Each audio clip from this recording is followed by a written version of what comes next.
Pahala penghafal Al-Quran. Pertama, dia didahulukan untuk menjadi imam ketika sholat jamaah. Nabi SAW bersabda yang artinya, yang paling berhak jadi imam adalah yang paling banyak hafalan Al-Qur'annya. Jika dalam hafalan Qur'an mereka sama, maka didahulukan yang paling paham dengan sunnah. Dan seseorang tidak boleh menjadi imam di wilayah orang lain. Hadis riwayat Ahmad dan Muslim. Kedua, orang tuanya akan diberi mahkota cahaya kelak di akhirat. Nabi SAW bersabda yang artinya, siapa yang menghafal Al-Quran, mengkajinya, dan mengamalkannya, maka Allah akan memberikan mahkota bagi kedua orang tuanya dari cahaya yang terangnya seperti matahari.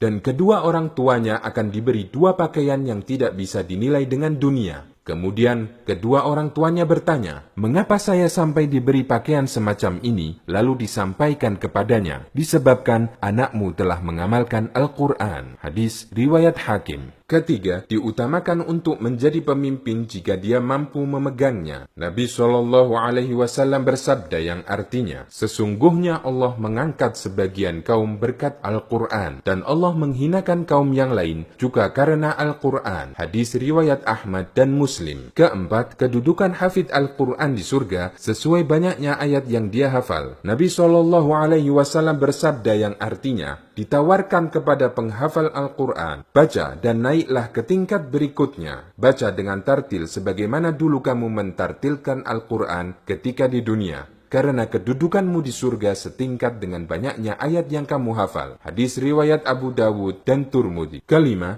ditemani malaikat. Nabi SAW bersabda yang artinya, orang yang membaca dan menghafal Al-Quran, dia bersama para malaikat yang mulia. Sementara orang yang membaca Al-Quran, dia berusaha menghafalnya, dan itu menjadi beban baginya, maka dia mendapat dua pahala.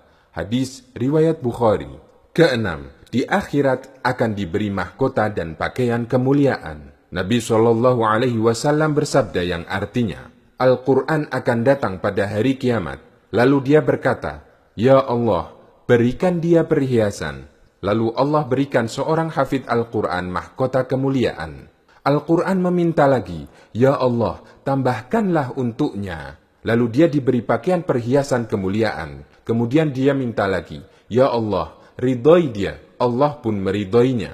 Lalu dikatakan kepada hafidh Al-Quran, bacalah dan naiklah, akan ditambahkan untukmu pahala dari setiap ayat yang kamu baca. Hadis riwayat Turmudi. Ketujuh, Al-Quran memberi syafaat baginya. Nabi SAW bersabda yang artinya, rajinlah membaca Al-Quran, karena dia akan menjadi syafaat bagi penghafalnya di hari kiamat. Hadis riwayat Muslim.